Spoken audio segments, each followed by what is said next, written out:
everyone, welcome back to another Exos Heroes video. Today we're going to be going over the Director's Notes Season 2 update and new contents. So this was posted Monday, August 10th, so yesterday, on the Exos Heroes Facebook page, and is essentially just some patch notes for the coming Season 2 update. How and I already went over this a little bit to gather our thoughts, but today it's just going to be me talking, so I'm going to go ahead and go through this with you guys, and then we'll start talking and sharing our thoughts on how we feel about some of these changes. So let's get started. The first thing we have here is Exos Heroes Season 2 new episode, The North Wind. So new episodes of Season 2 will be upcoming after the update at the end of August. Okay, so that's going to be releasing end of this month, so that's pretty soon. There will be a total of 4 chapters, and 1 chapter will be released every month. So assuming this releases end of August, that means we're going to be starting the first chapter beginning September. That would mean that this content patch will be spaced out up until the end of the year, which I actually think is a great idea. It promotes the longevity of the game and will, I think, help stop some of the burnout, as if it were released all at once and then we just rushed through it in like a week and then had nothing to do the rest of the year. So I think this is a smart move. I'm behind it. The intent was, let's see here, monthly updates, and they will do their best to make sure there's no delay in future updates. Okay, I mean, I think that's fine. Moving on, new systems and content. Okay, so there's a scout system, and I think this is actually really interesting. The scouting system is updated to make sure it's easy to recruit the hero you want to get, which, I mean, obviously this is a gacha game, so making it easier to recruit a hero that you want is obviously going to be a huge boon for everybody. Now, it says through the scout system, you'll be able to acquire heroes that were relatively difficult to get from previous recruitments, okay? You can use other heroes that belong to the same nation to acquire the hero you want. Now, obviously there's not a lot of detail here, so we're just going to go off some assumptions and just speculate what this means. Using other heroes that belong to the same nation, considering we already have a reroll system, I'm imagining this is probably like if you want Rira, who's from Marinos Island, or Shufraken, who's from North Von Frosty, you can sacrifice essentially, and I imagine this would be other fated heroes to get the hero you want. I think this is a welcome change because any mechanic that's introduced to the game that gives you an option to target a specific hero or set of heroes, I think is always something that players look forward to, especially in gacha games. So this is actually a change that I think has a lot of potential. It's just a net positive for players, so we'll have to wait to see how this ends up. I think that it's more of a numbers thing. If you have to sacrifice 10 heroes from the same region just to get a chance of one of those heroes, then I feel like it might not be worth it because it would just be like a reroll at that point. Either way, we'll have to see how this mechanic actually plays out in the details of it, but right now it's looking pretty promising. The director's intent. Alright, right here, it says most of the heroes that you pull essentially are being disassembled or sold, and I know this is the case for us, and probably for many players as well. You just pull them, and then you're re-rolling them, or you're selling them, or you're turning them into materials. The scouting system is just, I guess, their way of introducing another way to get rid of those heroes that you don't need, or get rid of dupes, which I think is great. Then we have Signature Force. This is a system that uses a fated hero as a material to enhance heroes of a specific nation and make them more powerful. This enhances the abilities of heroes, granting a synergy boost between heroes and strengthening elemental synastry. Now, I actually had to Google this, but synastry actually means astrological compatibility. I mean, that kind of sounds like synergy already, right? So we're not sure if this is just a typo or if it's actually a new synastry mechanic they're adding into the game. Either way, I think the general concept of it is going to be the same. But right now, reading this, Signature Force seems pretty interesting. I like it because it's saying it enhances the abilities of heroes from a specific nation.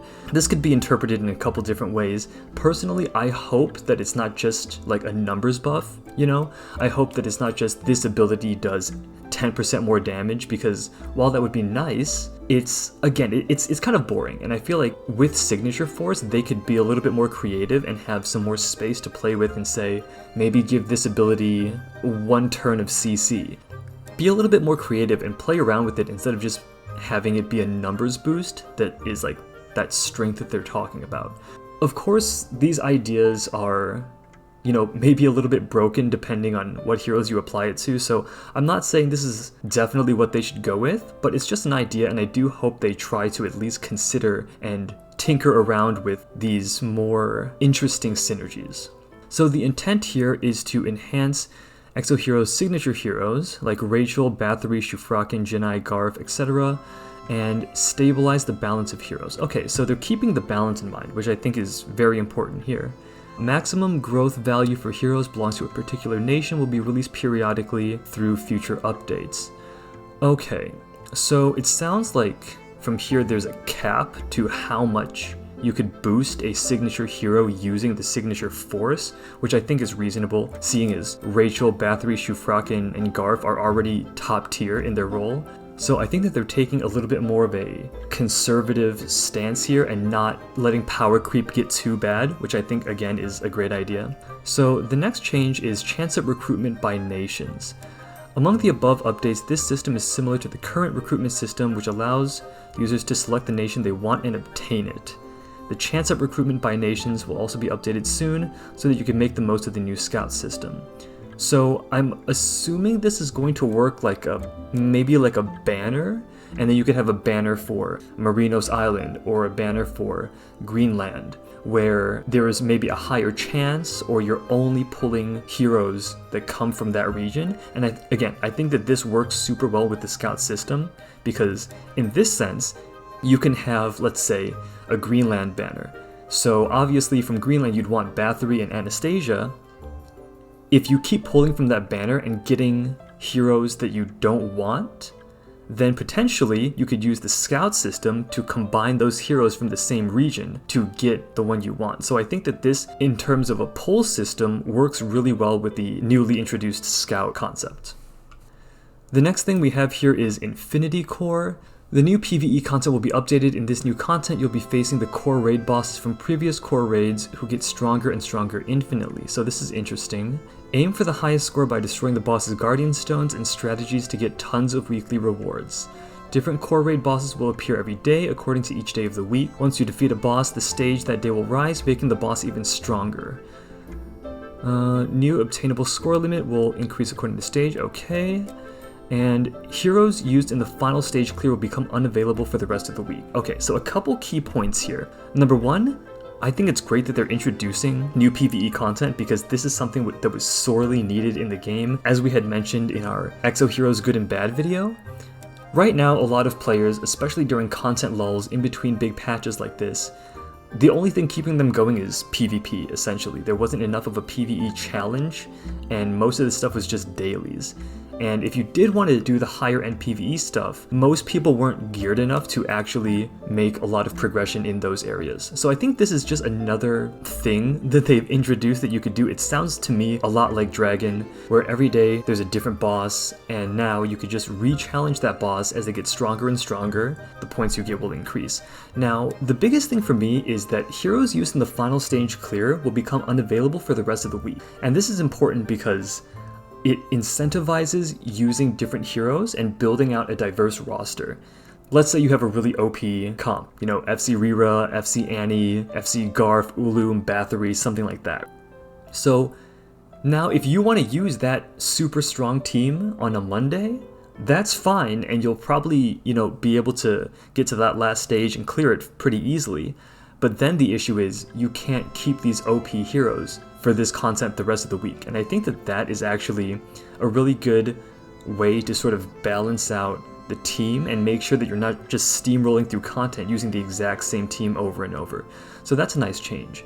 I am concerned about how this will play into the progression of the game in the long term, because the more of these things they add, it sounds to me like because it's a different boss every day, and this is going to be happening every week, that it's just going to turn into another daily.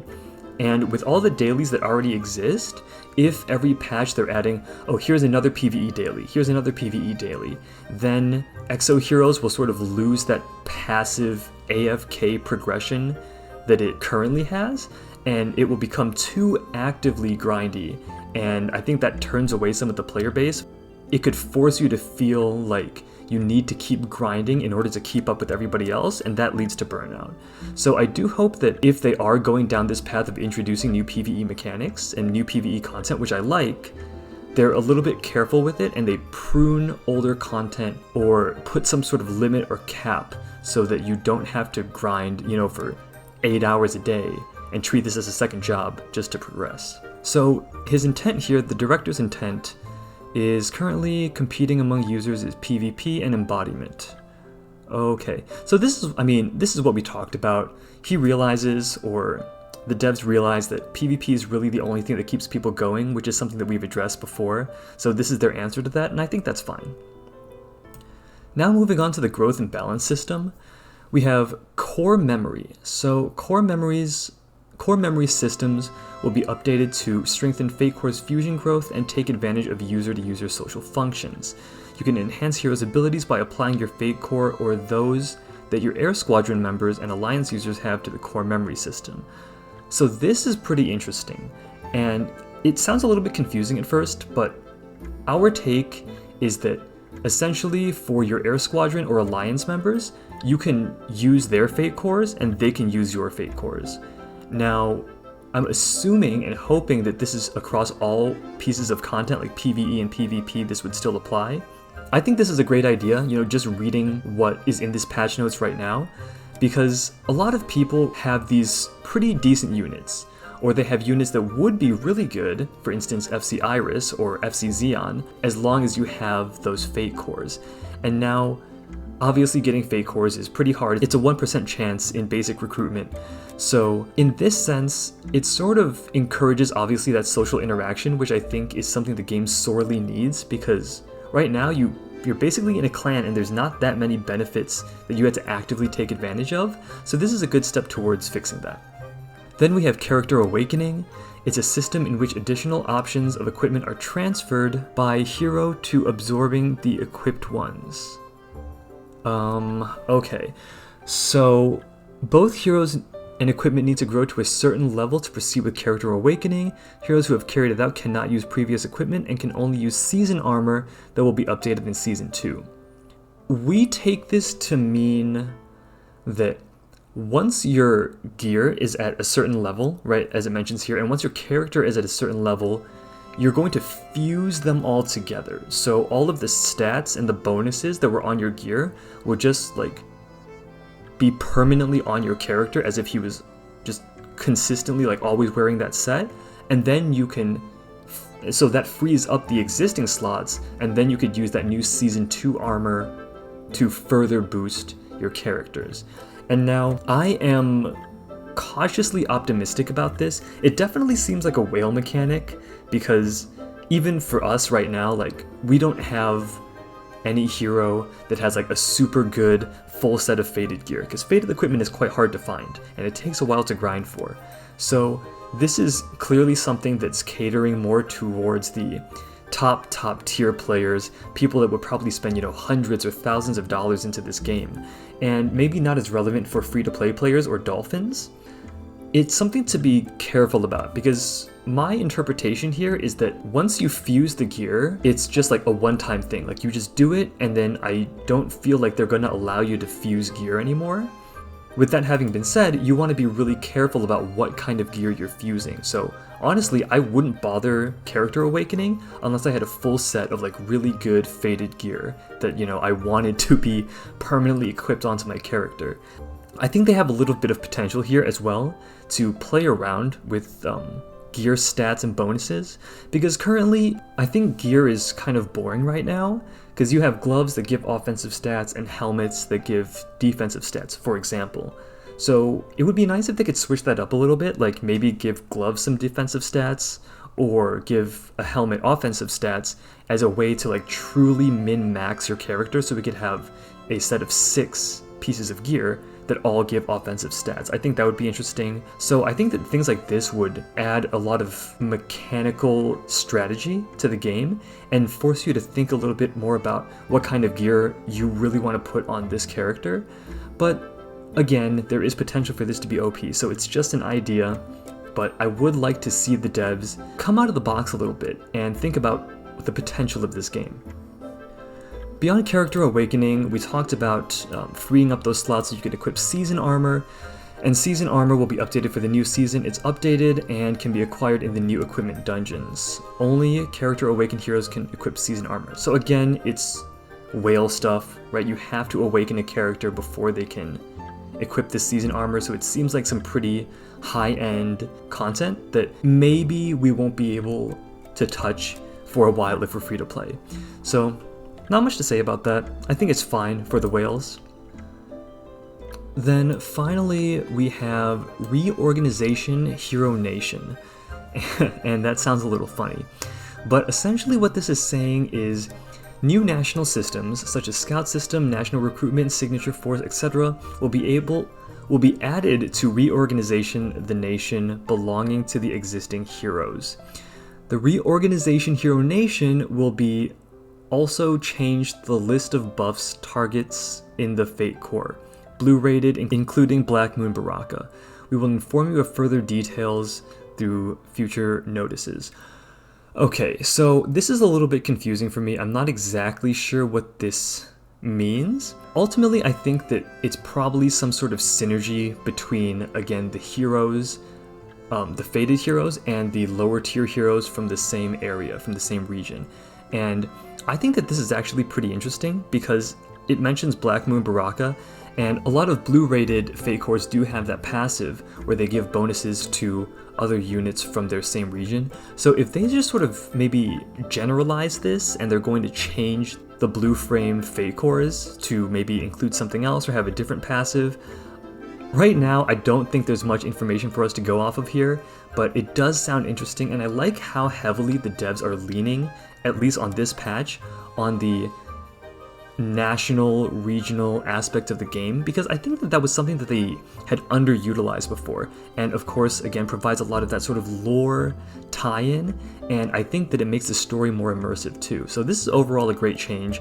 I'm excited to see what this actually means, and hopefully, you know, when those future notices and updates come up, we'll be able to get more information and talk about it then. Other changes: there's a dye shop. A color dyeing system will be updated for part of each character that users can display their personal taste and individuality. That's really cool. I think that being able to dye characters, at least in the way that I'm seeing it, like, you know, just dyeing, you know, maybe their hair or their gear, would be a really cool way to give a little bit of personal spice to the game and give you a little bit of a way to express your artistic side. And obviously, you know, maybe for PvP, you'd run up against a team that's like all one color, or you're all one color, and I think that would just be really fun to play against. So I like this change a lot, actually. Then we have improved patch download speed. I mean, faster download speed, so I don't think there's anything to talk about here. It's just that statue. Depending on the results of weekly content rankings, statues in the village will be updated. The statues of high-rank users from the Infinity Core and Embodiment of Avarice will be deployed in the village. I think that this is super cool. It's another thing that sort of talks about community and just paying respect to the players that, you know, are really top tier and the players that have just dominated Infinity Core and Embodiment of Avarice. So this is really cool, and it gives players something to look forward to and, I guess, in a way, idolize. You're walking through the village and then you see these statues and you're like, wow, that's so cool. I mean, it doesn't really have much to do in terms of like gameplay mechanics or like pulling heroes or combat, but it is just an aesthetic thing that I think gives some life to the game, and I'm all for it here. So, closing comments: the new system and episodes will be updated end of August, okay. Once again, we'd like to express sincere gratitude for waiting for Exos Heroes' new episodes. So overall, I think that this is going to shape up to be a great patch. These patch notes didn't have the numbers, they didn't have the details, and the translation was a little bit wonky, so there's still a lot that we don't know about the specifics of all of these changes, right? But just reading through what we've seen today, I am hopeful, and I think that either way, these changes are going to be a positive difference for the game, right? They're just adding new PvE content, they're making it easier to pull heroes, they're leaning more into that regional, national story element of the game, which I really love, and there's just like some nice aesthetic changes, right? Like the dye shop, the statues. Overall, I'm really excited, and I think that this provides a little bit of content for everybody, right? There's content for the PvEers, there's content for whales, there's content for free-to-play in terms of pulling certain heroes easier so they can catch up to like that whale status essentially. But yeah, I mean, I'm really excited about this patch, and you guys should be too. If you're not, or if you are, please do leave a comment below and let us know your thoughts. If you enjoyed this video, give us a like and subscribe, and we will see you guys next time. Peace.